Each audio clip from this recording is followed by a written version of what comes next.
हम सब खामोश बैठे रहे। फिर सीमा ने चुप्पी तोड़ी और बोली, अनीता चलो, देर हो रही है, घर चलते हैं।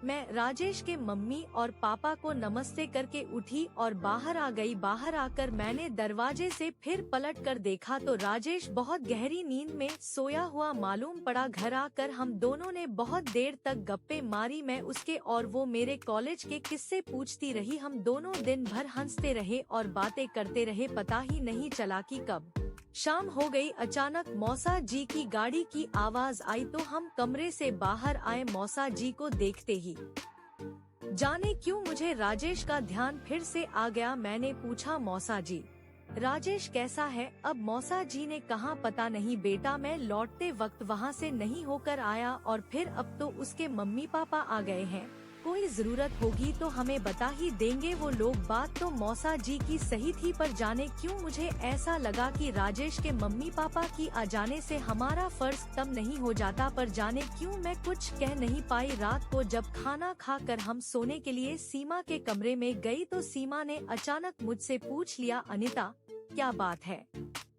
तुम कुछ खोई खोई लग रही हो?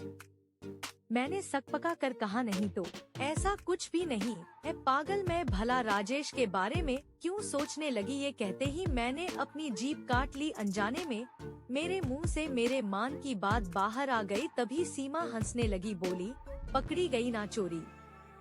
मैं तो सुबह अस्पताल से ही देख रही हूँ कि तुम्हारा ध्यान उस लड़के में ही अटका हुआ है। मैंने कहा, धत पागल, इतना बड़ा एक्सीडेंट हुआ है तो ध्यान तो जाएगा ही। मैंने कभी ऐसी दुर्घटना अपनी आंखों से नहीं देखी थी। सीमा लेकिन कहाँ मानने वाली थी, मुझे राजेश का नाम ले लेकर छेड़ने लगी। बोली, ऐसा करते हैं कि जब राजेश ठीक हो जाएगा तो उसे यहीं अपने घर ले आएंगे।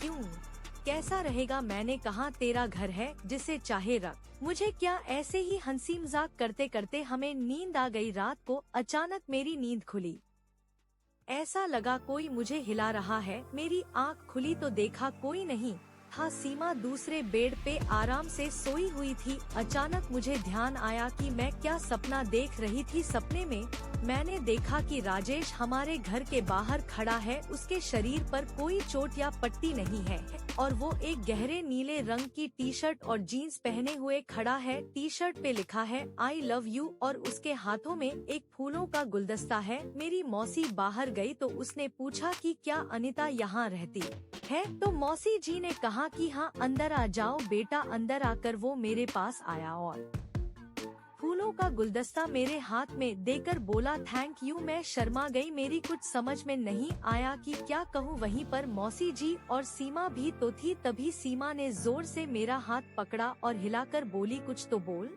क्या हो गया? उसे हाथ के झटके से मेरी नींद खुल गई। पहले तो मेरे होठों पे मुस्कान आई और फिर सीमा पर बहुत गुस्सा आया। इतनी जोर से हाथ हिलाने की क्या जरूरत थी भला? खैर, सपने की बात सपने तक ही ठीक है, ये सोचकर मैं फिर लेट गई। लेकिन बहुत देर तक राजेश का स्मार्ट चेहरा मेरी आंखों के सामने तैरता रहा।